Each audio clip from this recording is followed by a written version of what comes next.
sot rrugët e mia të shëndetësisë. Unë jam Adelaida Belva, ose siç mund të thonë ndryshe, edhe infermierja Adel.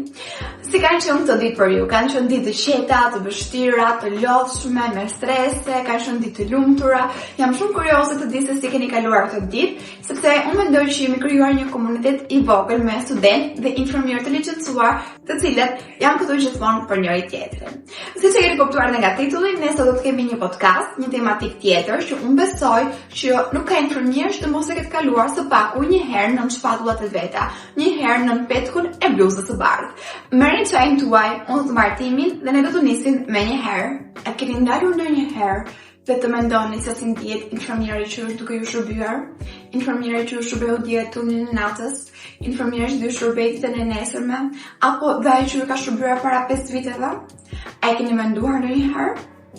A e dini se sa ankesa, britma, sa urdhra dëgjon një infermier brenda një dite dhe prap ai buzëqesh. Dhe prap ai kur futet në dhomën tuaj, buzëqesh dhe mundohet të kuptojë dhe të mirë kuptojë gjendjen tuaj. A e keni idenë se sa herë një infermier largohet nga dhoma pacientit, shndron në korridor, merr frymëthell vetëm e vetëm të mos derdhë lot? A e keni menduar ndonjëherë që kush kujdeset për këtë infermier, kur ky infermier është duke kujdesur për të gjithë ne? Patjetër, është profesioni i tij, por a keni menduar ndonjëherë gjendjen emocionale, presionin, trysnin, ankthin dhe të gjitha streset që një infermier përjeton gjatë ditës? Më dhëm që puna jonë merret si punë e mirëshëm. Më dhëm që në sytë e pacientit, në sytë e familjarëve, por ka raste edhe në sytë e vetë mjekëve, ne trajtohemi si të papjerë. Sa herë jemi thirrur pa përshëndetje, me mungesë respekti, me gisht. Sa herë kemi dëgjuar fjalën, "Ama sa ti vetëm një infermiere e thjesht je. Ti je thjesht një infermiere, një infermiere." Sa herë jemi fajsuar për gjëra që ne as nuk e kemi në dorë, as nuk kemi ndikim tek ato. E megjithatë, ne qëndrojmë aty, stoik të palëkundur, 24 orë në shërbim. Jemi në ndihmën e pacientit, jemi në ankthin e familjarëve, jemi në ditë pushimesh, jemi në festa, jemi në ditë të qeta, jemi natën, jemi në urgjenca. Ne jemi kudoherë, 24 orë aty. E megjithatë, përsërimi të padukshëm. Përsërimi të padukshëm për botën atje jashtë. Më dhëm që se sa mos respekt na trajtojnë. Dhe mos respekti janë gjëra dhe shumë të vogla, por të cilat depërtojnë në petkun e asaj përparëse së bardhë, asaj uniformës që ne mbrojmë me mishë në shpirt. Mjafton një ton urdhërues, mjafton një mospërshëndetje, mjafton një nënqeshje, një përshënim, mjafton ajo mosbesimi në vendimet tona.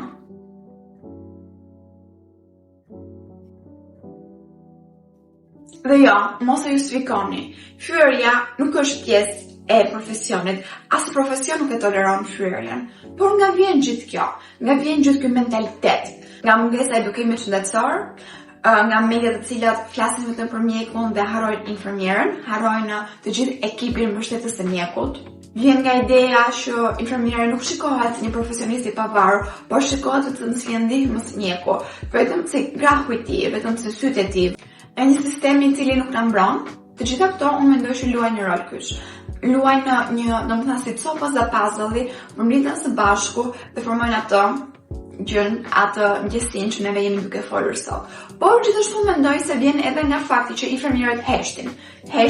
Janë mësuar të heshtin, të mos flasin, të mos ngrenë zërin e tyre dhe të pranojnë realitetin e hidhur. Janë mësuar të durojnë, të vazhdojnë dhe në një farë mënyrë janë mësuar të jetojnë me këtë dhimbje dhe me këtë mos respekt.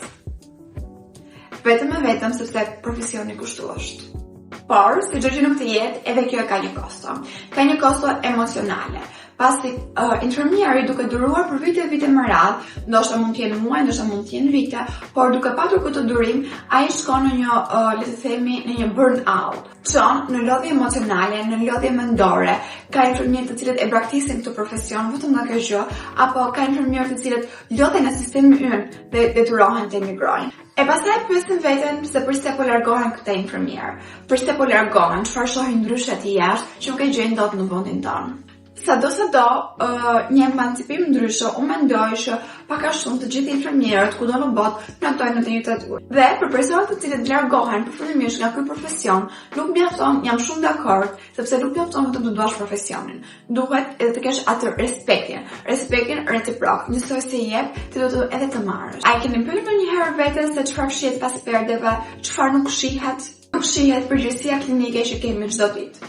Nuk shihen vendime që neve marrim çdo ditë. Nuk shihen përgjegjësitë ligjore. Nuk shihen frika nga gabimi, sepse një gabim të kushtoj jetë. Nuk shihet kujdesi emocional që neve I bëjmë pacientit përpos atij mjekësor, sepse neve duke dhënë mbështetje emocionale pacientit, automatikisht neve jemi duke marrë nga shëndeti ynë emocional. Automatikisht nënçmëria jon ulet, sepse problemin e pacientit ne bëjmë problemin tonë. Infermierët nuk janë robot, ata janë profesionistë mjekësor dhe të tillë duhen vlerësuar, duhen parë dhe duhen treguar. Nuk mjafton shumë të tregosh respekt, nuk mjafton shumë të thash një fjalë të mirë, një fjalë të ëmbël, të përshëndetesh me mirësi.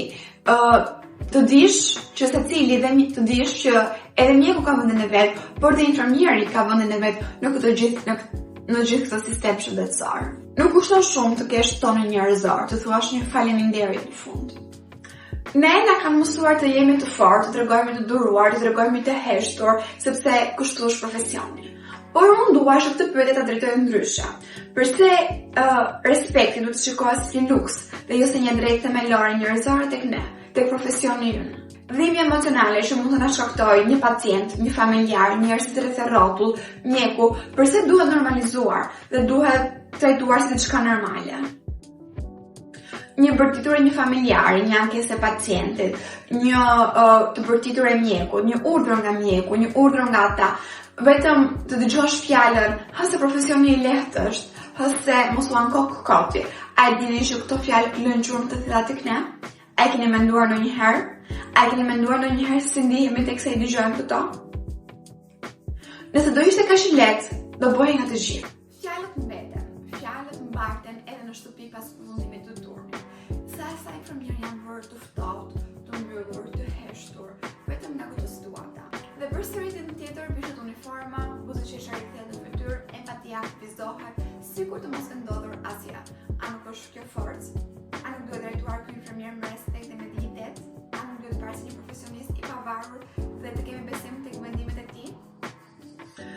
Duhet ta keni të qartë që infermierët nuk kërkojnë medalje, nuk kërkojnë heroizma, nuk kërkojnë lavdërime lart e poshtë koç të nesërme hidhen edhe shkelen më këmbë. Ata kërkojnë një dinjitet, kërkojnë një kufi, sepse ti mund të jesh I sëmur, por nuk mund të jesh fyes, sepse ti mund të jesh I stresuar, por jo përçmuar. Ti mund të kërkosh ndihmë, por jo duke poshtruar. Duhet të keni parasysh që respekti nuk e pengon kujdesin, për më tepër ai e përmirëson atë. Vendosja e kufive nuk është arrogancë nga infermieri, duhet ta ngulisni këtë gjë në mendje. Është profesionalizëm. Njëjtë gjë, sikur juve respektoni të gjitha profesionet e tjera të lira.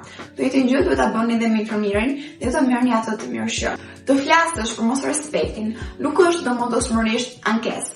Ajo është një vetë djesim për situatën të cilën ndodhemi dhe një thirrje le të themi për të hapur syt edhe për të lëvizur gurët, për të kthyer në vend dinjitetin tonë. Sepse pa infermierët, ky sistem shëndetësor nuk funksionon. Dhe kjo, nuk është një ide, nuk është një imagjinim, nuk është një dëshirë. Ky është një fakt. Andaj ngrini zërin tuaj sot dhe vendosni në vend respektin për infermierët, respektin për ju, për veten tonë. Uroj shumë që të ketë pëlqyer kjo video.